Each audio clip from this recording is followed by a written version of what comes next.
Kebijakan pemerintah mewajibkan siswa belajar daring sejak pandemi COVID-19 berdampak pada pendapatan penjahit sepatu dan sandal di Pasar Raya Mekonga, Kolaka. Meski pendapatan menurun, para penjahit sepatu dan sandal tetap bertahan untuk memenuhi kebutuhan keluarga di masa pandemi COVID-19. Aktivitas Pasar Raya Mekonga, Kolaka tidak seperti biasanya pada Selasa pagi. Aktivitas jual beli sepi akibat pandemi COVID-19. Pemerintah ketat memberlakukan protokol kesehatan di Pasar Raya Mekonga ini agar pedagang dan pembeli tidak tertular COVID-19.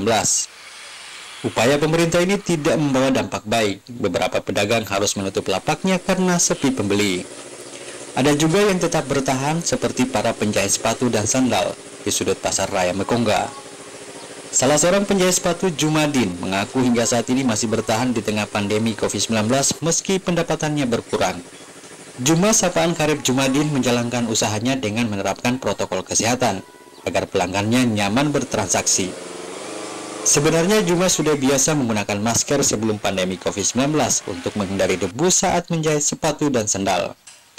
Hasil menjahit sepatu dan sandal ini menurut Juma hanya mampu memenuhi kebutuhan keluarga sehari-hari, sebab penghasilannya menurun sejak wabah COVID-19 di Kolaka.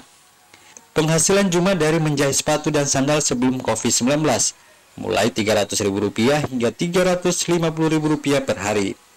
Namun setelah pandemi COVID-19 di Kolaka, penghasilannya menurun menjadi Rp50.000 hingga Rp100.000 per hari.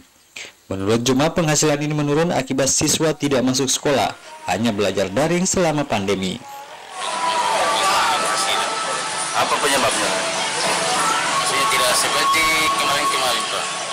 Banyak jahitan yang masuk karena... Kalau dibandingkan tahun lalu bagaimana? Ya, tahun lalu alhamdulillah kan banyak anak sekolah yang masih sekolah, jadi masih menjahit, Pak. Masih datang menjahit. Kalau sekarang ini gimana? Sekarang ini tidak, cuma sudah dewasa saja yang datang. Menjadi penjahit sepatu memang bukan pilihan hidup Juma, namun pekerjaan ini harus dilakukan untuk menghidupi keluarganya selama belasan tahun. Meski di tengah pandemi COVID-19, Juma tetap optimis bisa mendapatkan pelanggan. Juma berharap pandemi COVID-19 segera berakhir. Dari Kolaka, Asdialantoro, Air News memberitakan.